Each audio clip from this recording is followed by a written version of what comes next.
Jantan.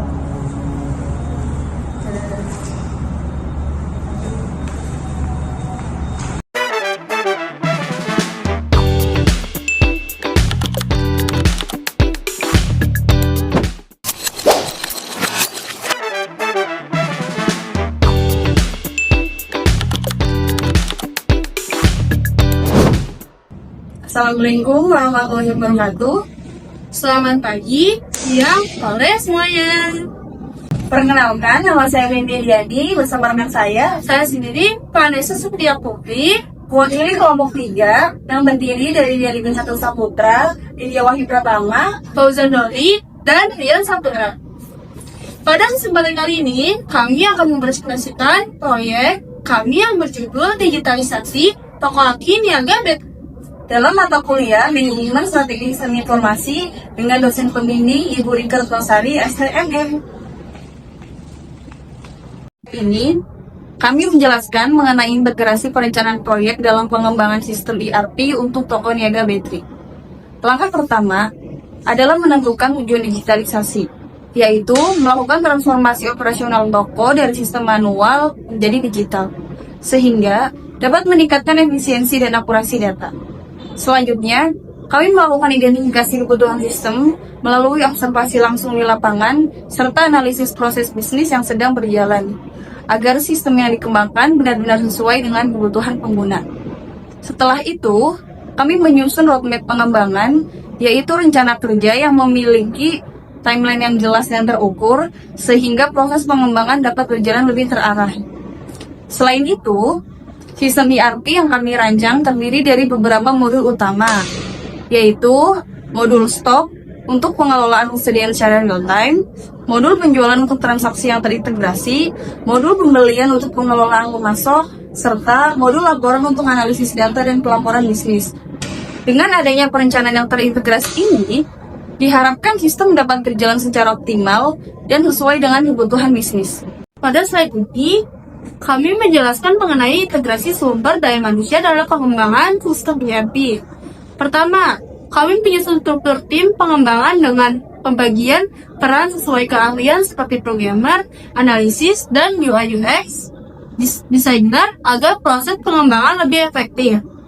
Kedua, kami melakukan koordinasi tim secara aktif antara project manager dan seluruh anggota tim untuk memastikan komunikasi berjalan dengan baik.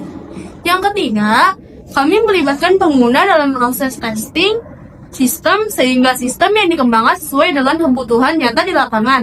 Dan yang terakhir, dilakukan training pengguna, khususnya pada kasir dan admin gudang, agar mereka dapat menggunakan sistem dengan baik setelah diimplementasikan.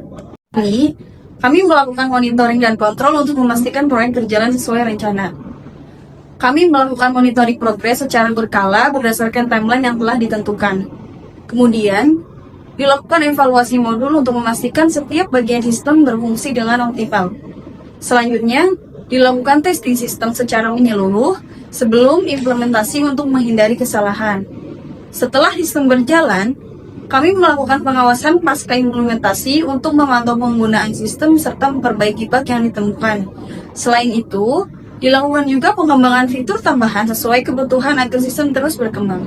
Pada slide ini, kami merangkum beberapa kendala yang dihadapi selama proses pengembangan sistem. Di antaranya adalah perbedaan pemahaman teknologi antara user dan developer yang dapat menyebabkan miskomunikasi.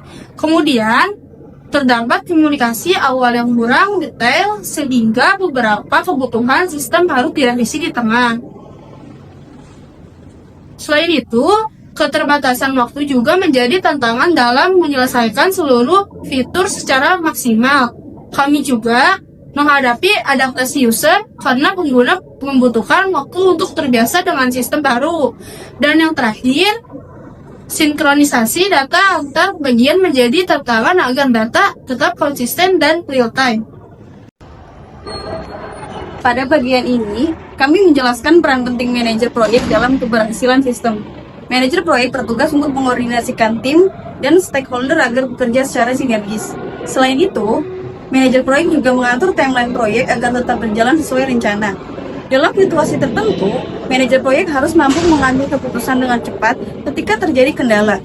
Secara strategis, peran ini juga menjadi penghubung antara kebutuhan user dan kemampuan tim developer, serta memastikan sistem yang dikembangkan sesuai dengan kebutuhan bisnis.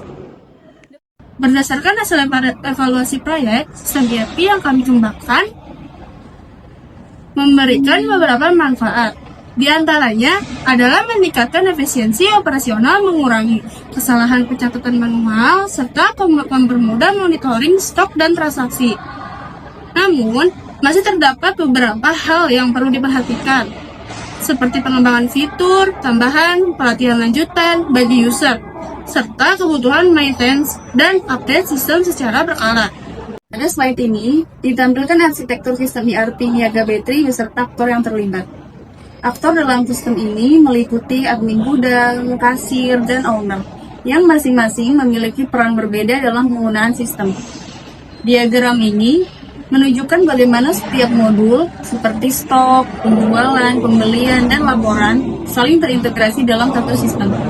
Dengan arsitektur ini, alur data menjadi lebih terstruktur dan mendukung operasional bisnis secara menyeluruh. Sebagai penutup, dapat disimpulkan bahwa penerapan sistem ERP pada toko niaga baterai mampu meningkatkan efisiensi, akurasi, kemudahan dalam pengolahan bisnis. Namun, keberhasilan implementasi juga dipengaruhi oleh kesiapan sumber daya manusia serta manajemen proyek yang baik. Kami mengucapkan terima kasih atas perhatian yang telah diberikan. Kami juga mengucapkan terima kasih kepada Ibu Ike, Retno Sari, SP, MM, selaku dosen pembimbing. Mohon maaf apabila ada kekurangan. Wassalamualaikum warahmatullahi wabarakatuh. Terima kasih sudah menonton. Jangan lupa like, Komen, dan subscribe.